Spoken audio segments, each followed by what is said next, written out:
저는 겉절이가 되고 싶었는데 묵은지라고 해서 그런데 이제 그 내용을 들어보니까 또 그렇게 말씀해 주셔서 너무 감사하고요.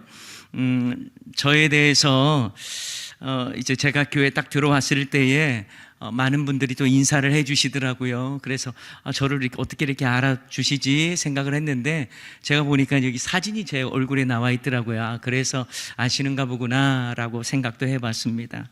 우리 박현웅 목사님과는 이렇게 우리 같은 지역이라고도 볼 수가 있겠죠. 또 교제하면서 우리 박현웅 목사님 또 우리 정지현 사모님 참 알면 알수록 참 진국이시다, 그리고 참 귀하다라는 생각을 많이 하고 있습니다. 대단히 스마트하시고요, 모든 일들을 참 잘 해내시는 모습들을 보면서 많은 은혜와 도전을 받고 있습니다. 여러분, 오늘 이 시간에 하나님께서 여러분을 통해서 일하고 싶어 하시는 일들이 있다는 것들을 꼭 기억하셨으면 좋겠고, 무엇보다도 내가 화평의 도구로 쓰임 받으면 참 좋겠다라는 마음으로 오늘 말씀을 좀 시작을 했으면 좋겠어요.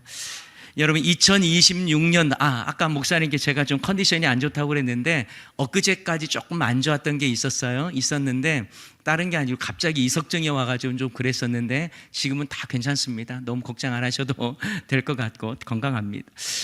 그리고 여러분, 우리 좋은 목사님과 함께 아름다운 이 사역의 현장에서 사역하면서 기쁨이 늘 넘쳐나기를 바라고요. 또 교회를 올 때마다 이 느낌들이 좀 다르긴 한데 부산 문현교회는 하나님께서 또 목사님을 통해서 또 우리 성도님들과 함께 이루고자 하는 놀라운 일들 기대하면서 오늘 이 자리에 섰습니다. 하나님께서 여러분을 통해서 놀라운 일들을 이루어 주실 줄을 믿습니다. 여러분, 한 해가 이제 됐어요. 그러면서 여러분, 송구 영신 예배부터 시작을 해서 계속 부흥회 한다는 것 자체가 제가 이야기를 듣고 참 놀랐어요. 그게 가능해? 성도님들 대단히 열심으로 또 한 마음으로 동참하고 있구나라는 생각을 했습니다. 그런데 여러분, 사람도요, 나이만 들면 노화되는 거예요. 그렇죠? 그런데 여러분, 중요한 건 성숙되어야 돼요. 그렇죠? 성숙되어야 돼요. 저는 부산 문현교회가 2025년에서 2026년이 되었다라고 하는 것이 성숙된 또 한 해를 맞이할 수 있는 기회로 여러분 꼭 삼으시기를 바랍니다. 그런 거 없으면요, 그냥 노화되는 거예요. 1년 더 그냥 지나간 것밖에는 없어요. 내가 변하지 않고 시간만 흘렀다고 하는 건 큰 의미가 없는 것이죠. 여러분, 그래서 내가 변화되어야 가정도 변하고요, 내가 변화되어야 교회도 변화되고, 내가 변화되어야 사회도 변화되는 거예요. 여러분, 제가 오늘 갈등 관리에 대한 부분들을 좀 이야기할 거예요. 그런데 갈등이라는 이야기를 꺼내면 사람들이 좀 부담스러워할 수가 있거든요. 왜냐하면 갈등하는 사람한테도 당신 갈등하죠? 라고 말하면 이건 좀 불편하게 느껴질 수 있습니다. 제가 근데 THM 과정을 하면서 그런 제목으로 논문을 썼어요. 협력적 갈등 관리로 살펴본 당회 갈등 연구, 이런 제목으로 제가 사실 논문을 썼었거든요. 근데 지금 생각해 보면 좀 우스워요. 왜냐하면 그때 저는 강도사였거든요. 그러니까 당회를 전혀 몰랐어요. 그러니까 당회도 전혀 모르는 상황에서 협력적 갈등 관리로 살펴본 당회 갈등 연구를 한 거예요. 그래서 지금 생각하면 좀 부끄럽긴 합니다만 오히려 좀 객관적인 입장에서 좀 보진 않았나, 이런 생각도 봤죠. 근데 중요한 건 뭐냐면 갈등이라고 하는 건 이론이 아니에요. 직접 맞닥뜨려 보지 않고서는 사실 쉽지가 않습니다.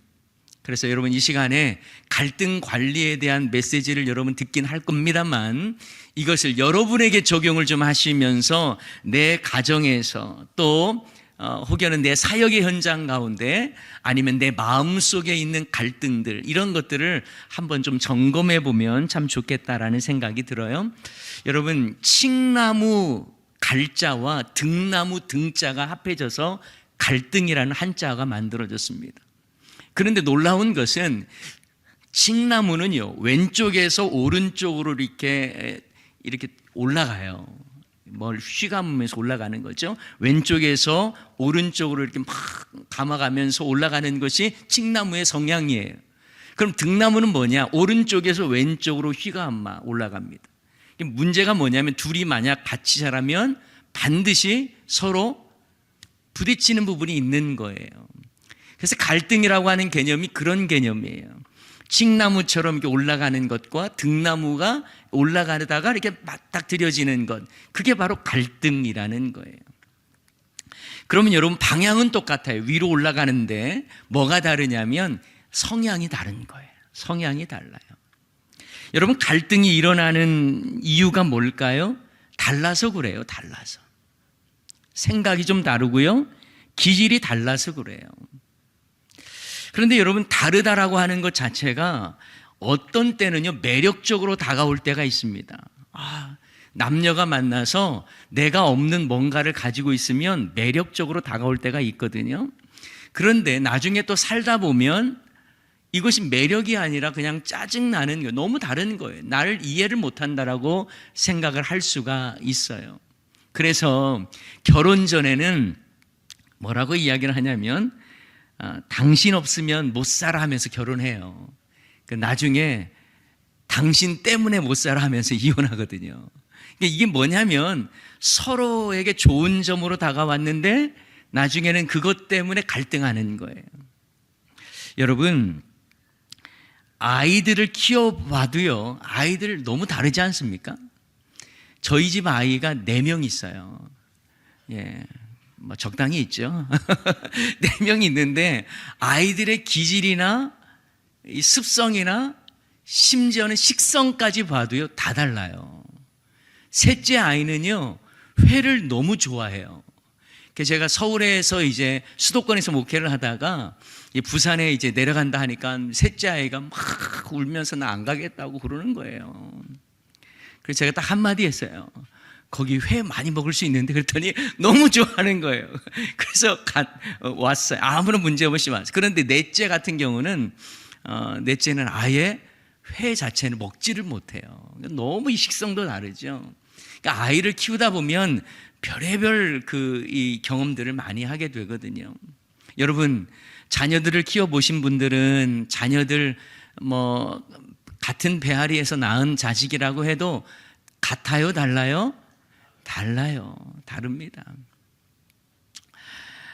제가 이제 저희 첫째 아이 같은 경우는 되게 감성적이거든요. 되게 감성적이에요. 그런데 또 좀 논리적인 부분도 있는 것 같기도 하고 어떤 일이 있었냐면 지금부터 아주 오래전 일이죠. 거의 한 20년 가까이 됐나요? 전이었나요? 제가 이제 부목사로 있을 때 일이었는데요.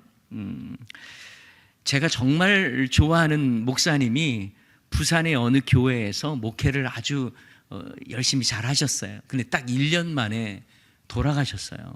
심장마비로 돌아가셨거든요. 근데 목회를 얼마나 열심히 열정적으로 잘 하셨는지 교회가 막 북적북적했기도 했고요.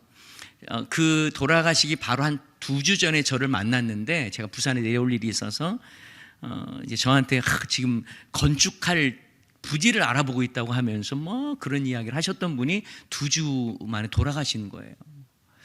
저한테는 얼마나 큰 충격이었는지 몰라요. 저하고 얼마나 좋은 관계였냐면 그 목사님이 우리 커서 서로 사돈 좀 하자고 막 이렇게까지 이야기할 정도로 아주 좋아했던 그리고 참 좋은 관계를 가졌던 목사님이 1년 목회하다가 돌아가신 거예요. 제가 너무 마음이 무거워서 그 주간에 일도 손에 잘 안 잡히고 그러면서 큰 딸을 데리고 이제 학교까지 바래다 주는 그 시간이 있었습니다. 근데 제가 아이한테 그런 이야기를 했어요. 그 목사님 알지? 그 목사님 돌아가셨어. 그 다음에 이제 그런 이야기를 하지 말았어야 되는데 제 딸아이한테 아빠도 죽으면 어떻게 하지? 그런 이야기를 한 거예요. 그랬더니 이 아이가 갑자기 막 눈물을 막 흘리는 거예요. 차 안에서 아빠 죽으면 안 돼요. 막 그러는 거예요.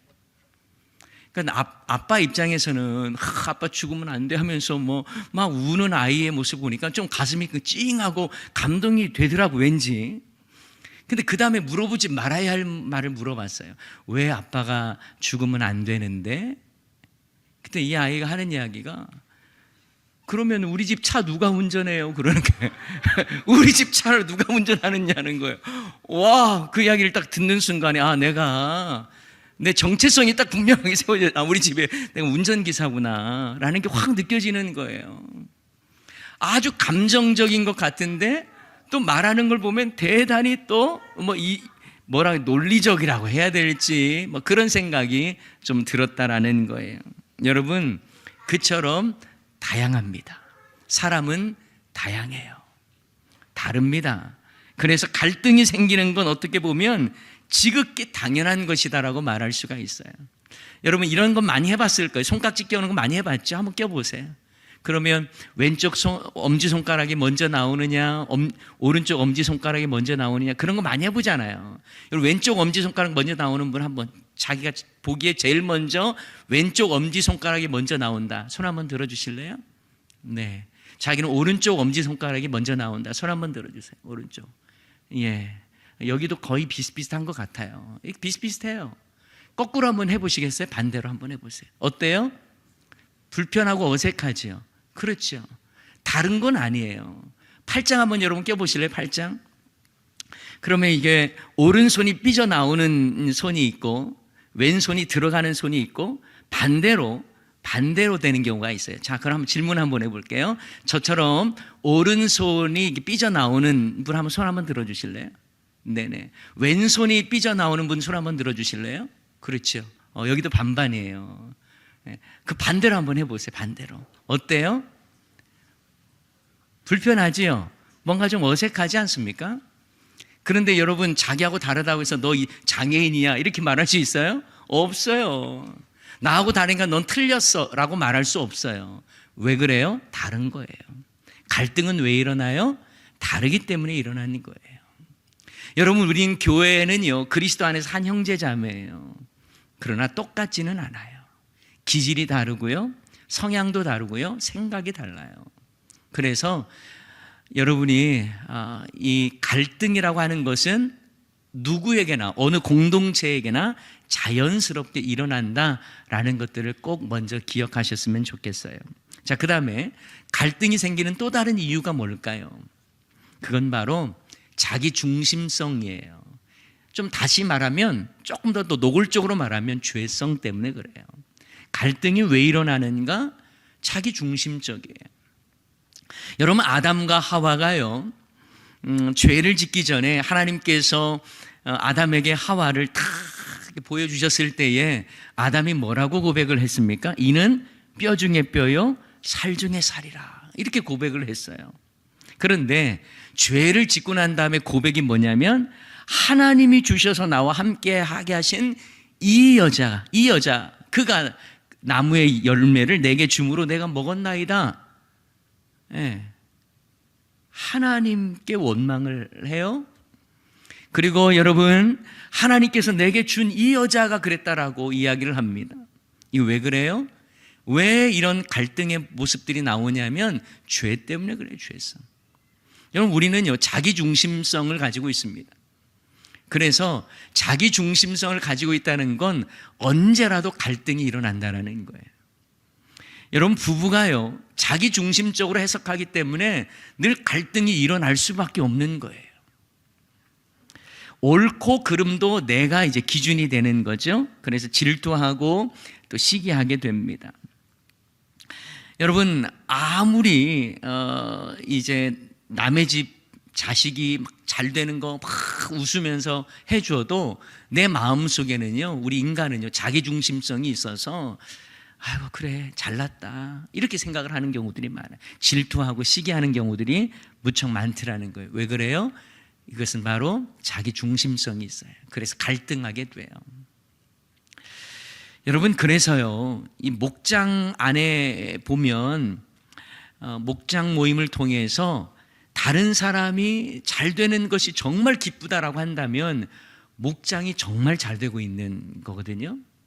근데 목장이 잘 안 되고 그냥 이렇게 어거지로 뭉쳐놓으면 누가 막 좋은 일이 있으면 그냥 그게 고깝게 들릴 때도 있어요.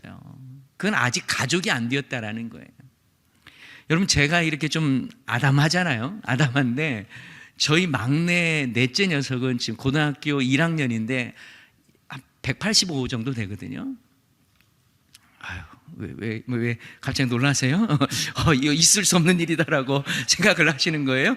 그런데 저희 아들 녀석이 초등학교 때부터 저 키를 이렇게 훨씬 넘더라고요. 그때 제 마음이, 여러분께 질문해 볼게요. 그 아들의 모습을 보면서 제가 원망하고 아니면 기분 나빠했을까요? 아니에요. 너무 좋은 거예요. 저보다 키가 훨씬 쑥 자라는데도 불구하고, 야, 너 내가 자존심 상하게 너 왜 이렇게 말하지 않아요. 왜 그래요? 가족이기 때문에 그래요. 가족이기 때문에. 그런데 만약 제가 어떤 멋진 목사님 키도 크고 그러면 제가 다 하면 좀 내 나름대로의 그 마음의 갈등이 좀 있을 거예요. 나는 왜 저 목사님처럼 이렇게 그러지 않지? 라는 생각이 있을 거예요. 왜 그럴까요? 가족이 아니기 때문에 그래요. 무슨 말이냐면 갈등이 일어나는 근본적인 이유는 자기 중심성이 있기 때문에 그래요. 그래서 갈등은 언제라도 일어날 수 있는 거예요. 그래서 어떻게 보면요, 그 사람이 성숙하냐 성숙하지 않느냐는 얼마나 그 사람에 대해서 수용성이 있느냐를 통해서 알 수가 있습니다. 여러분, 부부가요, 건강하냐 건강하지 않느냐는 수용성이 얼마나 있느냐에 따라서 결정한다고도 볼 수 있어요. 여러분, 교회가 얼마나 건강하냐 건강하지 않느냐는 여러분 수용성이 얼마나 있느냐 없느냐로 통해서 결정되기도 합니다. 만약에 그 수용성이 없는 교회들은요, 조금만 다르게 해도 그것 때문에 막 문제를 삼거든요. 조금만 틀리게 하면, 내가 원했던 방식이 아니고 전통적으로 했던 방식이 아니면 그것 때문에 되게 불편하게 생각해요. 왜 그러냐면 그것은 수용성이 없다라고 하는 건 그만큼 성숙하지 않다라는 거예요. 그래서 여러분, 수용성이 있는 부부가 성숙한 부부거든요. 갈등이라고 하는 것들이 언제라도 일어날 수 있다는 걸 이해하고 수용할 수 있는 것이 그 사람의 성숙도인 거예요. 나하고 다르면 너는 잘못됐어라고 말한다면 그 경우는요, 갈등을 계속 만들어낼 수밖에 없는 모습이에요. 그런데 여러분, 갈등이라는 게 무조건 나쁘냐? 그렇진 않아요. 전통적으로 갈등에 대한 오해를 많이 했습니다. 첫 번째는 갈등은 악하다고 생각을 했어요. 갈등은 나쁜 거야, 이렇게 생각을 했어요. 그러나 여러분, 갈등은 가치 중립적이어서 옳고 그름의 문제가 아니고요, 어떻게 관리하느냐에 따라서 중요한 거예요.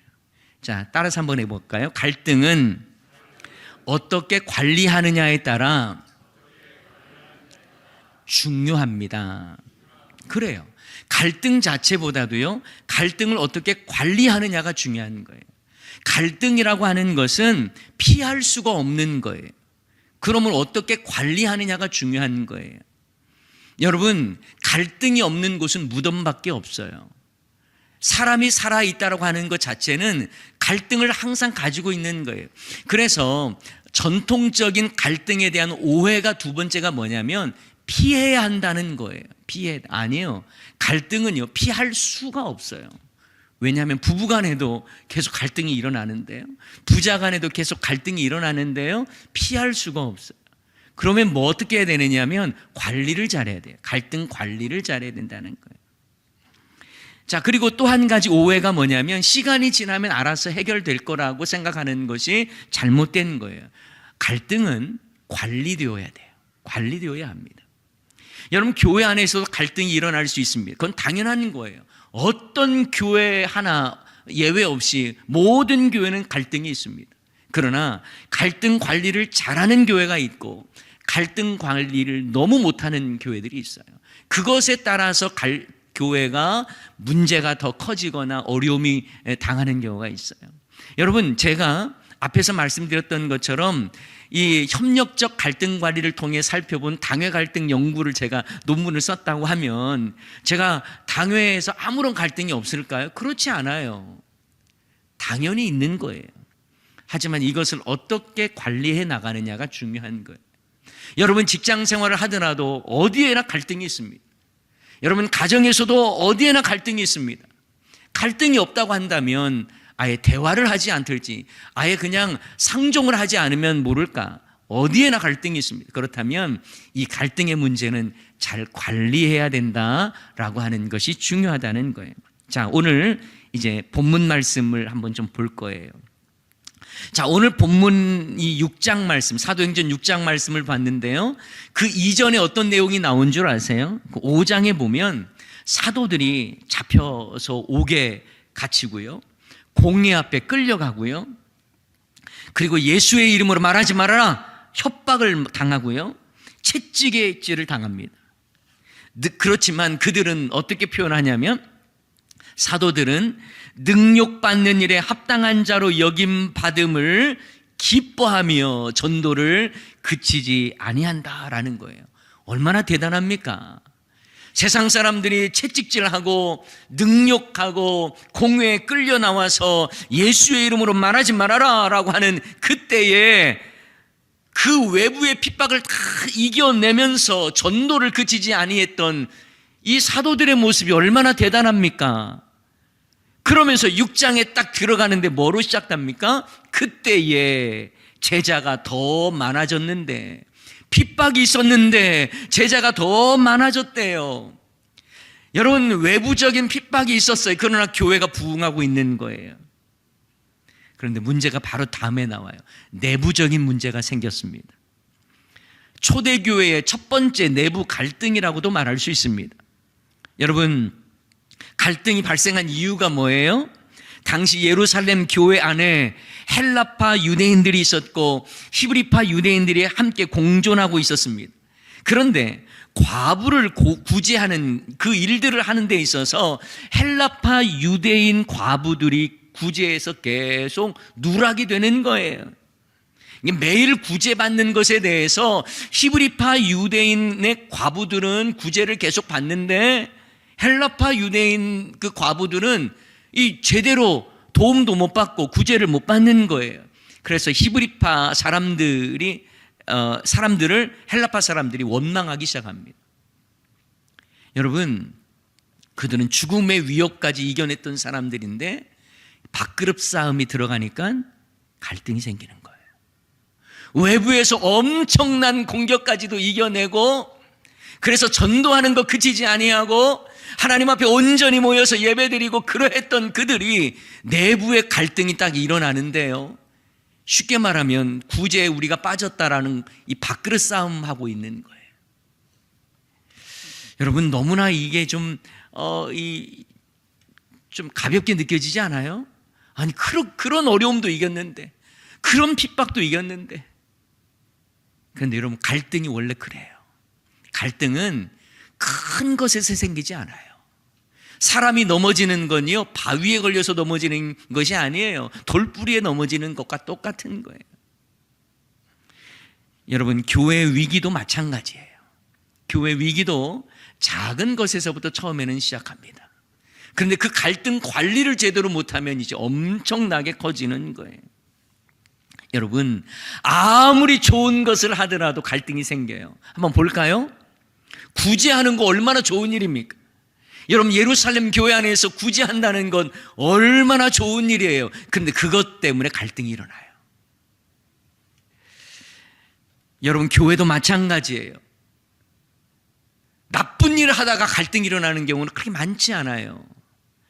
바자회를 준비하면서 갈등이 일어나요. 얼마나 좋아요. 선교 바자회, 전도 바자회 얼마나 좋습니까? 그거 하다 갈등이 일어나요. 식당 봉사 얼마나 소중하고 귀한 일입니까? 근데 그거 하다가 갈등이 일어나요. 교회 김장 얼마나 좋아요. 그런데 그거 하다가 갈등이 일어난다니까요. 여러분, 나쁜 일을 통해서 갈등이 꼭 일어나는 게 아니에요. 거룩한 일을 하면서도 이런 어려움들이 일어나요. 제가 아는 어느 목사님은요, 은퇴하셨어요. 하셨는데 교회가 엄청나게 크게 부흥하고 있었습니다. 그 교회가 유년주일학교에서 정말 유명할 정도로 많이 크던 어느 교회가 있었습니다. 그런데 그 교회가 지역 개발이 되면서 엄청나게 보상금을 많이 받았어요. 그것 때문에 교회가 나뉘어져 버렸어요. 원래 그렇습니다. 우리에게 선한 일로 다가왔던 그것 때문에 갈등이 일어날 때가 많아요. 여러분, 저는 여러분의 삶 속에 갈등이라고 하는 것 자체는 나쁜 일을 할 때 갈등 생긴다 오해하지 않았으면 좋겠어요. 언제라도 선한 일을 통해서도 갈등이 일어날 수가 있다는 걸 여러분 먼저 인정하고 들어가셔야 돼요. 그리고 여러분의 가정에도 갈등이 충분히 일어날 수 있고요. 교회 안에도 마찬가지고요. 여러분의 목장 안에서도 갈등이 일어날 수 있습니다. 그러나 중요한 건 갈등 관리가 중요하다는 거예요. 자, 그러면 어떻게 갈등 관리를 해야 되느냐? 사도들은 어떻게 갈등 관리를 했느냐? 그걸 좀 먼저 알아봤으면 좋겠어요. 자, 여러분 성경 가지고 계시죠? 성경책을 보다 보면 이제 그 내용들을 좀 보았으면 좋겠는데 2절에 보면 12사도가 모든 제자를 불렀다라는 거예요. 모든 제자를 불렀대요. 이건 뭐냐면 밀실적으로 해결하진 않았어요. 그냥 한두 사람이 교회의 어떤 문제를 이렇게 딜하는 개념으로 해결하지 않았어요. 공감하고 소통하기 위해서 이 부분을 공적으로 인정했다라는 거예요. 문제가 생기면 이걸 감추는 것이 능사가 아니에요. 그래서 이것을 건전한 방법으로 오픈하는 것이 중요해요. 물론 어떤 비밀적인 부분들은 우리가 유지를 해줘야 되지만 그렇지 않는 부분에 있어서는 감추고 싸매는 개념이 능사가 아니라 이걸 공감하고 소통하는 것이 중요한 거예요. 그래서 문제점을 함께 공감하는 것이 중요해요. 사도들은 12사도가 모든 제자들을 불렀습니다. 그리고 인정했어요. 갈등이 일어나게 된 원인에 대해서 스스로 인정했습니다. 뭐라고 인정을 했냐면 우리가 하나님 말씀을 전하는 일을 제쳐놓고 음식 베푸는 일에만 접대하는 거죠. 접대를 일삼는 것이 마땅하지 않다. 솔직하게 인정을 했습니다. 여러분, 갈등을 해결하기 위해서는 내 자신을 먼저 인정하는 것이 중요해요. 나는 완벽하다라고 하는 그 상황에서 갈등을 해결할 수가 없어요.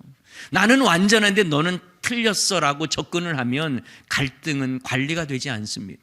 그냥 서로 헤게모니 싸움밖에 일어나지는 않더라는 거예요. 그래서 이 사도들은요, 사역의 우선순위가 무엇인지를 분명히 알았던 거예요. 정말 사도들은 하나님의 말씀을 전하고 기도하는 것이 가장 중요한데 그것보다 이 행정적인 일, 접대하는 일, 이 구제한다고 음식을 나누고 이런 부분들의 모든 에너지를 쏟다 보니까 이런 문제가 생겼구나라는 걸 인정을 한 거예요. 여러분, 갈등 관리를 해결하기 가장 중요한 건 인정하는 거예요. 아, 나도 부족함이 있었다라는 걸 인정하는 거예요. 간혹 가다가 교회 보면, 여러분의 교회는 그러지는 않을 거라고 저는 생각합니다만, 식당 봉사한다고 주일 예배를 안 드리는 분들이 있어요. 또 어떤 분들은 교사를 한다고 교육부서만 예배 드리고 함께 모인 공예배에 참석하지 않는 경우들이 있어요. 저도 예전에 그런 경우들이 좀 알게 돼서 절대로 그거 못하게 했거든요. 그래서 우리는 교사가 되려면 이 공예배에 참석 안 할 것 같으면 아예 교사 자체를 내려놓게 하거든요. 그게 왜냐하면 우리가 함께 모여서 한 말씀을 가지고 우리가 함께 가야 되는데 그렇게 안 한다면 그럼 봉사가 우선이 아니죠. 하나님의 말씀 위에 든든히 서야 되는데 하나님 말씀도 제대로 듣지 않고 그저 내가 열심히 봉사하겠다, 제발 하지 말아야 되는 거예요. 말씀 앞에 무릎 꿇지 않은 인생이 어떻게 말씀으로 가르칠 수가 있다는 말입니까? 안 되는 거거든요. 사역의 우선순위가 안 되는 그런 상황에서 어떻게 내가 사역을 멋지게 펼쳐갈 수 있겠어요? 아니에요. 하나님께서 목사님을 통해서 말씀하시고자 하는 그 말씀을 여러분을 통해서 전달되어지고 그 말씀에 여러분이 아멘하고 화답하면서 교회가 말씀 중심으로 하나 뭉쳐져야 그 교회가 건강해지거든요. 근데 그게 안 된다면 봉사가 무슨 큰 의미입니까? 그래서 여러분, 늘 저는 이렇게 생각을 해요. 목사는 하나님의 말씀을 철저히 깨달을 수 있도록 늘 기도하고 말씀을 받아서 성도님들에게 하나님의 말씀을 전하는 거예요. 그럼 여러분이 그 말씀을 하나님이 나에게 주시는 말씀이다 생각하고 아멘 하고 받아들이는 사람은 그만큼 영의 양식으로 충만한 삶을 살 수가 있습니다.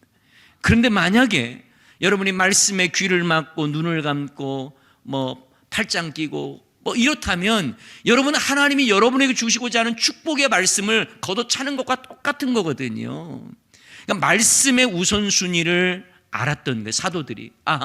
우리의 본연의 사역은 뭐냐? 말씀과 기도의 사역인데 이러한 일로 인해서 교회가 갈등이 일어나고 있구나. 인정한 거예요. 인정을 한 거예요. 그리고 나서 여러분 이제 사람을 세우지요. 사람을 세웁니다. 여러분 갈등이 일어나는 경우 다툼이 일어나거나 마찬가지예요. 성경 공부하다가 성경 통독하다가 시험 들어가지고 갈등이 일어났다는 경우는 거의 저는 들어본 적이 없습니다.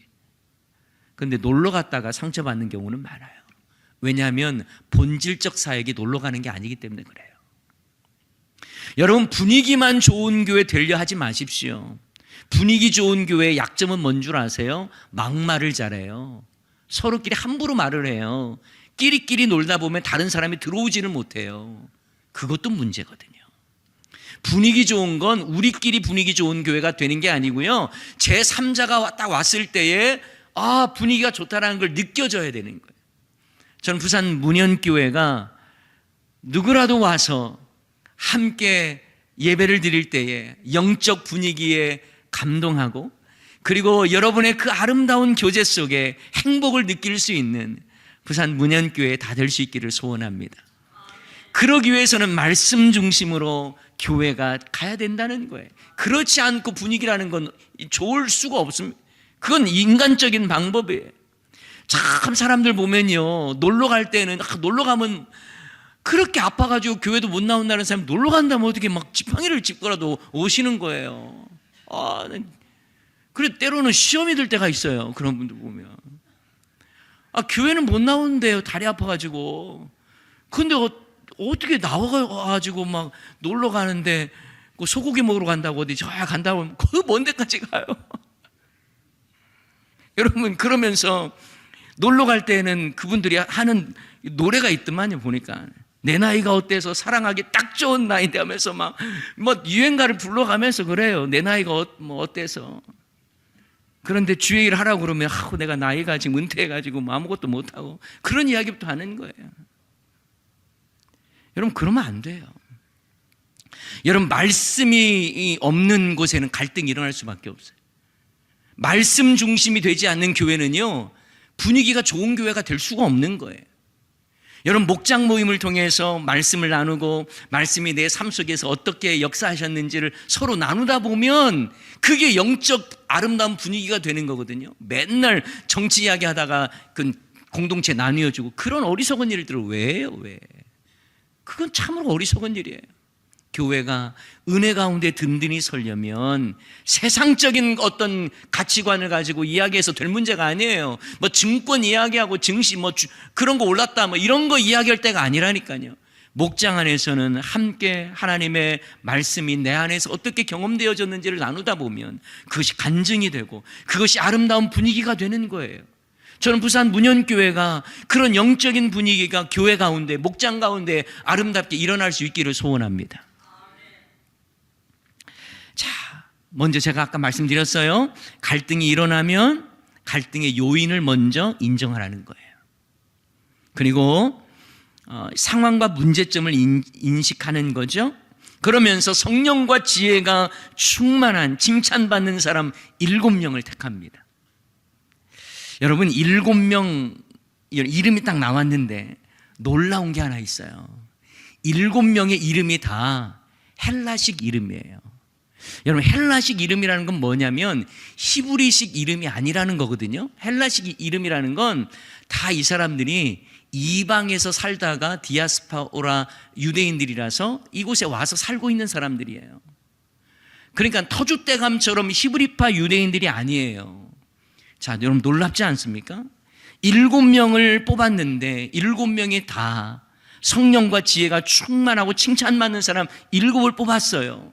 그런데 다 헬라식 이름을 가지고 있다라는 거예요. 만약에 헬라파 유대인과 히브리파 유대인이 한 3대 4가 딱 됐다고 생각해 보시오. 7명 뽑는데 그때부터 뭐가 일어나겠어요? 누가 더 세냐, 누가 권력을 갖냐, 이 헤게모니 싸움이 일어날 수밖에 없어요. 그래서 히브리 유대인들은요, 갈등의 원인이 자기들에게도 있다, 책임을 인정하고 모든 것들을 헬라파 유대인들에게 다 맡기고 세웠다라고 볼 수 있습니다. 놀랍지 않아요? 이해관계로 누가 뭐 힘을 더 갖느냐, 이런 거에 싸우지 않았다는 거예요. 제가 아는 목사님이, 그분도 이제 은퇴를 하신 목사님인데 자기의 경험을 이야기하면서 그래요. 자기가 교회에 딱 부임해서 가니까 장로님이 딱 한 분 계셨대요. 근데 자기가 너무너무 힘들었대요. 왜 그러냐면 이 장로님이 와서 하시는 말씀이 교인들이 다 그러는데, 이렇게 이야기를 한다는 거예요. 장로님 한 분밖에 없으셔가지고 장로님이 교인들의 다 의견을 수렴한 것처럼 해가지고 교인들이 다 그렇다고, 그럼 목사님이 할 말이 없더라는 거예요. 그런데 알고 보면 다 그런 게 아니거든요. 근데 장로님이 생각해서 교인들이 다 그러는데, 본인은 이제 모든 교인의 대표자라는 생각을 가지고 계신 거예요. 그래서 늘 기도했대요. 아휴, 장로님 한 분으로 안 되겠습니다. 한 분 더 세우게 해주십시오. 기도했대요. 한 분 더 세워졌대요. 이 두 분이 서로 사이가 안 좋으니까 목사가 더 힘들더라는 거예요. 내가 어느 편에 들어야 되는지, 이 편에 들면 또 서운하다 하고 막 상대편이 기분 나빠하고 너무너무 힘들더라는 거예요. 너무너무 힘들더라는 거예요. 3명이 됐대요. 3명. 3명이 됐는데 자기까지 하면 또 4명이 된 거예요. 4명. 그러니까 어떻게 또 편을 가르냐에 따라서 이것 때문에 또 시험거리가 되는 거예요. 그래서 저희 교회는 좀 더 많습니다. 훨씬 많습니다만 어쨌든 그런 거예요. 경쟁 관계로 이해를 하면요, 갈등의 문제는 해결점이 없어요. 3대 4냐, 4대 3이냐, 2대 5냐, 이렇게 되면요, 결국은 싸움밖에 되지 않고 이해관계로 서로 다툴 수밖에 없다라는 거예요. 그래서 그런지 여러분 7명 모두가 다 헬라식 이름을 가지고 있어요. 헬라파 유대인일 가능성이 많습니다. 이해하고 수용하고 그리고 맡겨주는 거예요. 여러분, 그런 가운데에서 역사는 일어나는 거예요. 여러분, 그리고요, 또 한 가지 갈등이 일어나면 어떻게 해야 될까요? 여러분, 합리적인 방안을 좀 찾아보셔야 돼요. 지극히 합리적인. 그런데 사람들은요, 자기 중심성에 갇히면 합리적으로 판단을 못 하거든요. 어떤 분이 저한테 그런 이야기를 해요. 목사님, 저 사람은요, 내가 뒤통수만 봐도 내가 화가 나서 교회 못 나가겠습니다. 내가 저분 뒤통수만 봐도 내가 너무 시험 들어가지고 저 사람 때문에. 그러면 합리적으로 한번 생각해 보자고요. 어떻게 하면 될까요? 앞좌석에 나오면 돼요. 뒤통수 안 보면 되거든요. 앞에 앉아서 예배 드리면 돼. 그 사람이 내 뒤통수 보게 하면 되잖아요. 근데 그런 시도를 안 해요. 그런 시도는 안 해요. 그냥 내 눈에 싫으면 그냥 싫은 거예요. 여러분, 그래도 밉다고 해도 여러분 마음속에 우리는 완전하지가 않거든요. 그럼 어떻게 기도해야 되냐면, 하나님, 내가 저 사람 험담하지 않게 해주세요. 저 사람 내가 너무 미워하지 않게 해주세요. 미워할 수밖에 없는 존재예요. 하지만 내가 저 사람 복수하지 않게 해주세요. 이것만으로도 충분해요. 하나님께서 우리에게 뭐 완전한 걸 요구하지 않아요. 늘 그런 분들을 보면서도 참 하나님의 사랑을 생각하고 이러는 이 몸부림이 필요하거든요.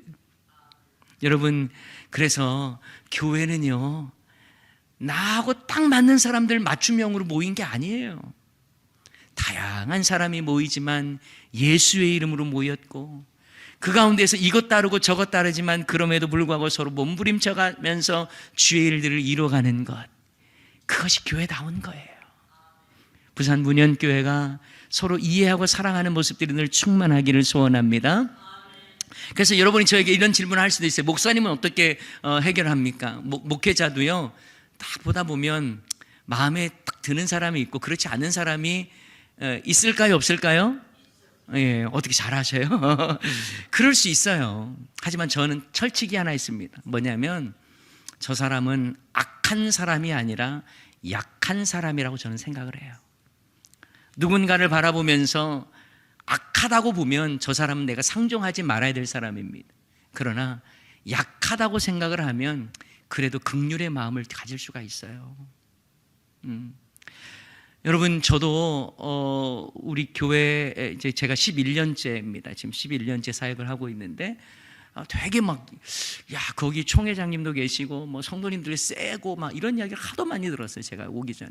저는 또 수도권에 있었던, 목회를 했던 사람인데, 부산 그 센 사투리에 뭐, 어떻게 버틸 수 있냐. 확 막 세리 막 고마마 막 하면서, 막, 그렇게 어떻게 할 거냐고 막 그런 이야기를 많이 하는 거예요. 그래서 와서 보니까 좀 그런 분들도 계시긴 해요. 그런데 제가 마음을 그렇게 가졌어요. 아, 악한 사람이 아니라 약한 사람이다.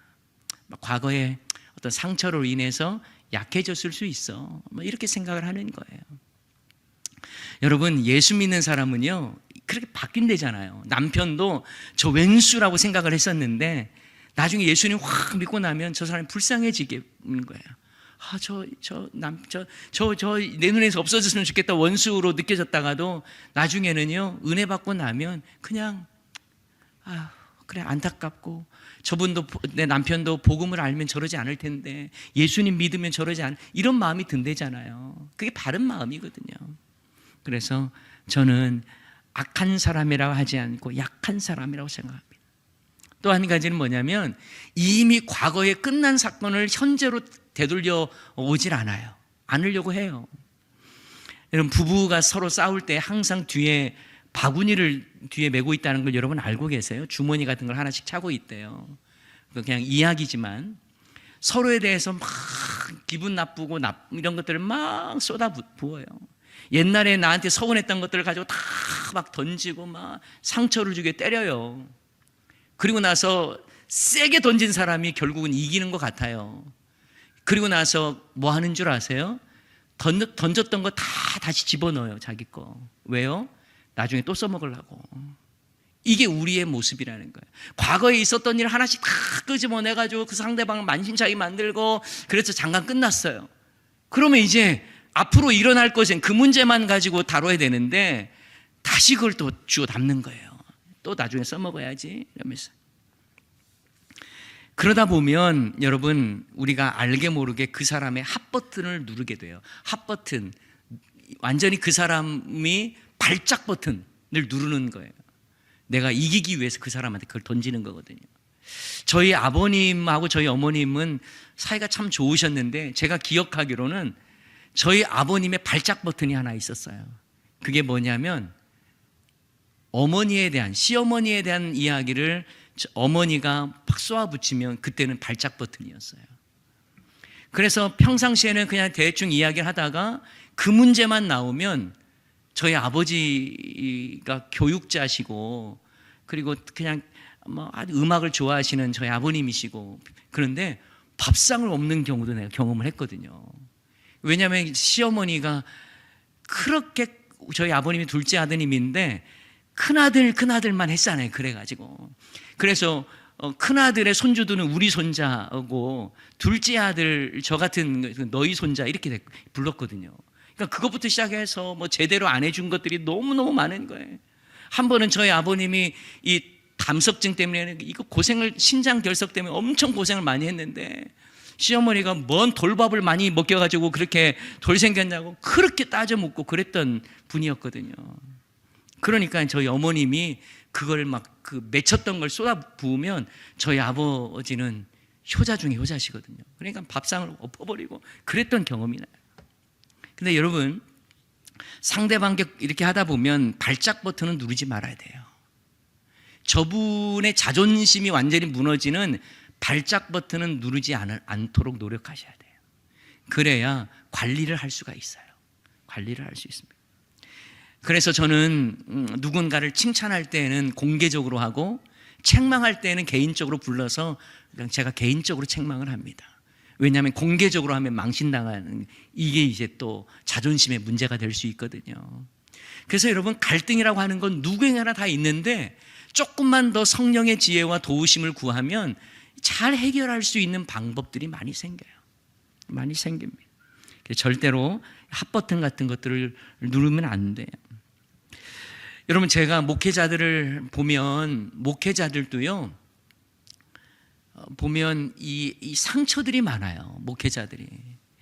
근데 이런 상처가 많으면 하나님의 말씀이 목사님을 통해서 전해질 때에 쓴 뿌리로 거쳐서 전해지거든요. 제가 앞에서 말씀드렸죠. 강단에서 흘러나오는 이 말씀은요, 성도들이 그 말씀을 가지고 살아나야 되거든요. 그런데 하나님이 주시는 은혜의 말씀이 이 목회자의 심령 속에서 쓴물이 될 수가 있는 거예요. 이 쓴물이 성도들에 가면 누가 그 쓴물을 먹게 되냐면 성도님들이 그 쓴물을 먹게 돼요. 그럼 건강할 수가 없어요. 그래서 저는 공개적으로도 이야기합니다. 우리 성도님들한테, 여러분, 저하고 좋은 관계를 가지셔야 될 이유가 있습니다. 왜냐하면 여러분을 위해서 그렇습니다. 제가 만약에 막 상처 많이 받고 시달리고 쓴뿌리가 생기면 하나님이 나에게 주신 말씀이 목회자를 통해서 흘러가는데 쓴 물처럼 이렇게 나갈 수가 있는 거예요. 그럼 결국 그 쓴 물은 누가 다 먹게 되느냐 하면 성도들이 먹게 되는 거예요. 그래서 축복의 물줄기가 아름답게 흘러가기 위해서는요, 어떻든 간에 목회자하고 관계를 잘 하십시오. 관계를 잘 하셔야 돼요. 그래야 여러분이 복을 받는 거예요.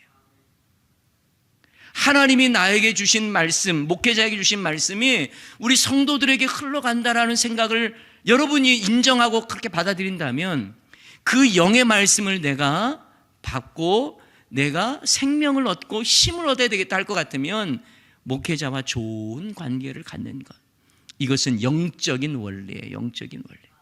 저는 공개적으로 이야기한다니까요. 저하고 친하게 지내셔야 돼요. 그건 여러분을 위해서 그런 거예요. 제가 이렇게 이야기를 많이 해요.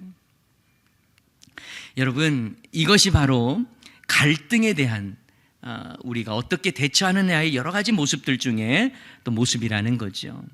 그래서 간혹 가다 보면 여기에는 없으니까 이야기를 드립니다만, 어떤 교회는요, 목사님들 이야기 들어보면 성도가 막 팔짱 탁 끼고 눈 감고 다리도 팍 이렇게 꼬아서 딱 이렇게 하는 경우가 있대.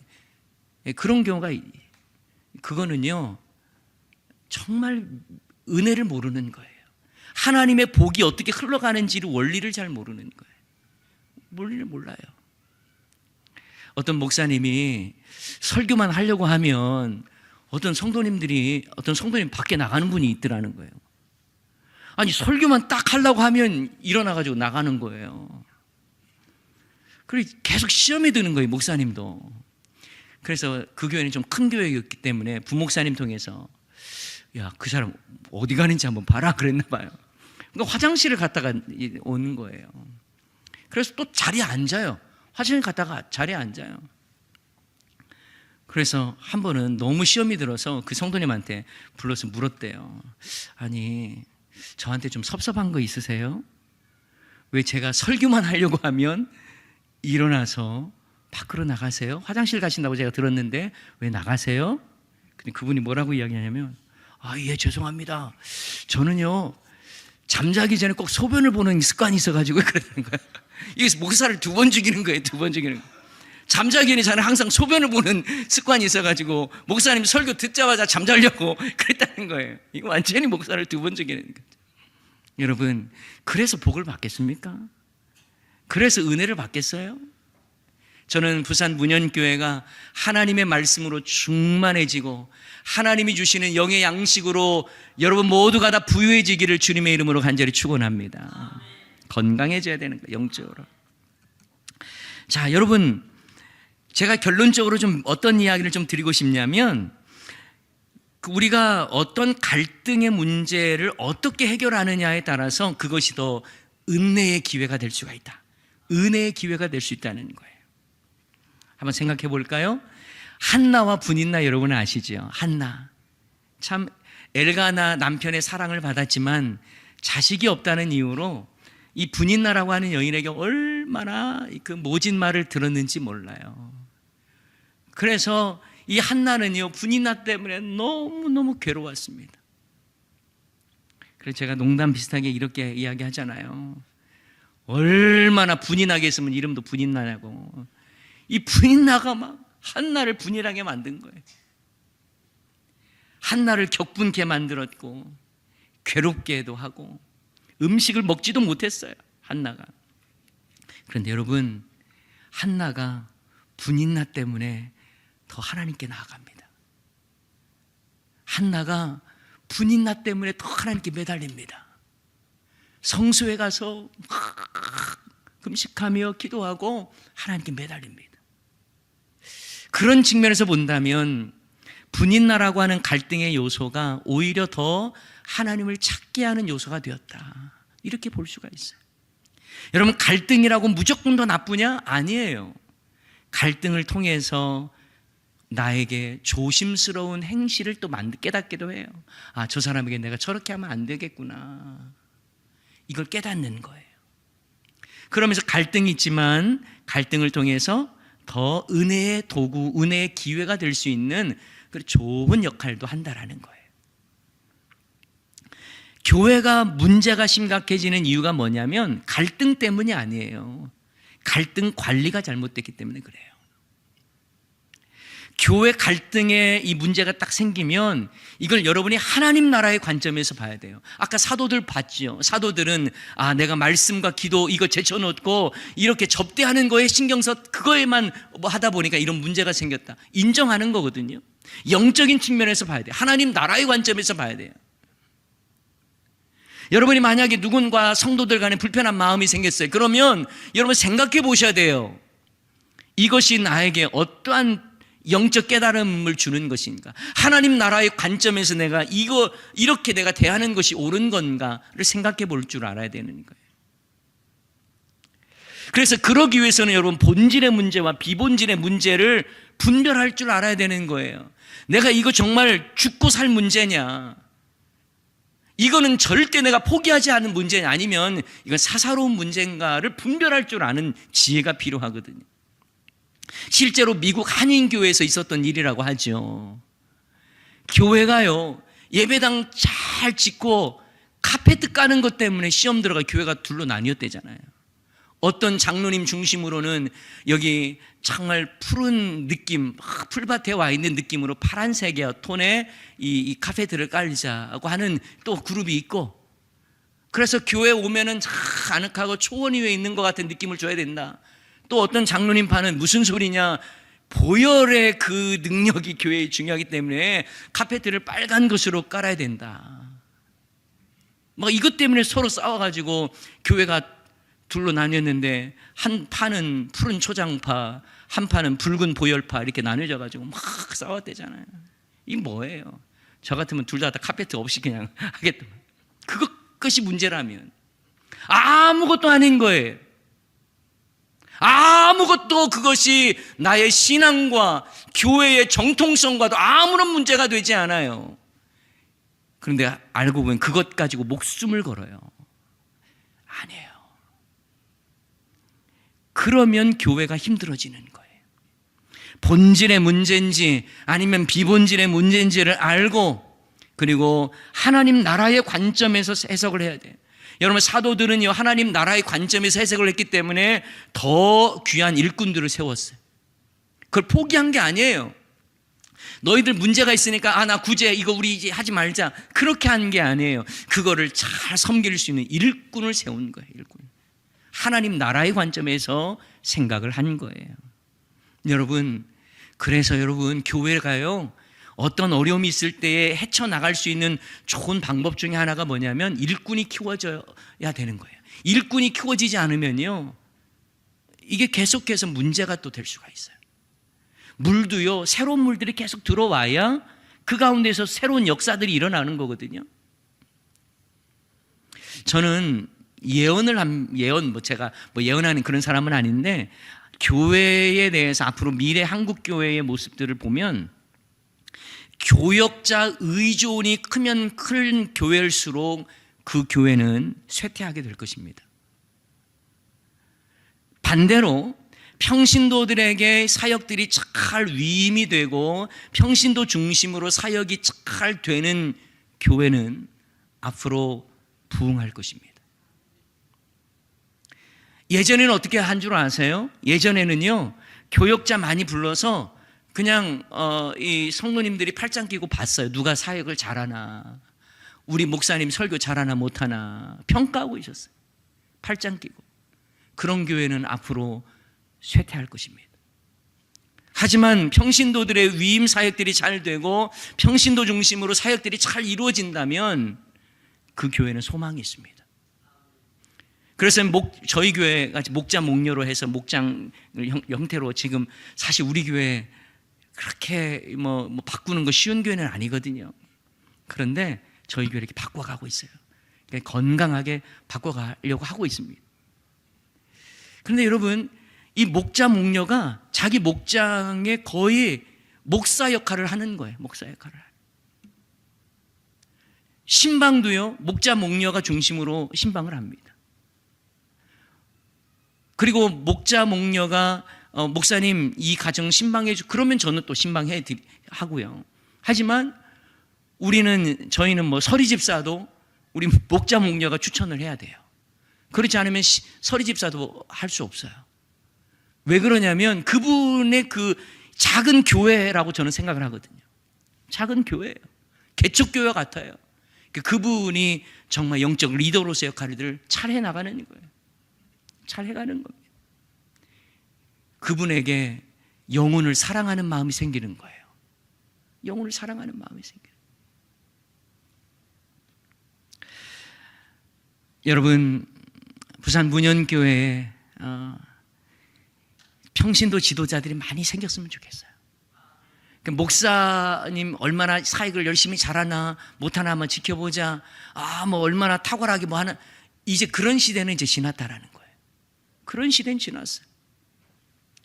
제가 지난주일 설교했던 한 이야기인데, 실제로 들었던 이야기인데요. 이 말레이시아 반도의 어느 밀림 지역에서 선교 사역하시는 목사님, 선교사님의 이야기예요. 자기가 교회를 성도님들하고 지었대요. 그리고 나서 성도님들이 뭐 너무너무 좋아하더래요. 그래서 성도들이 막 그렇게 왔다 갔다 교회에 왔다 갔다 하는데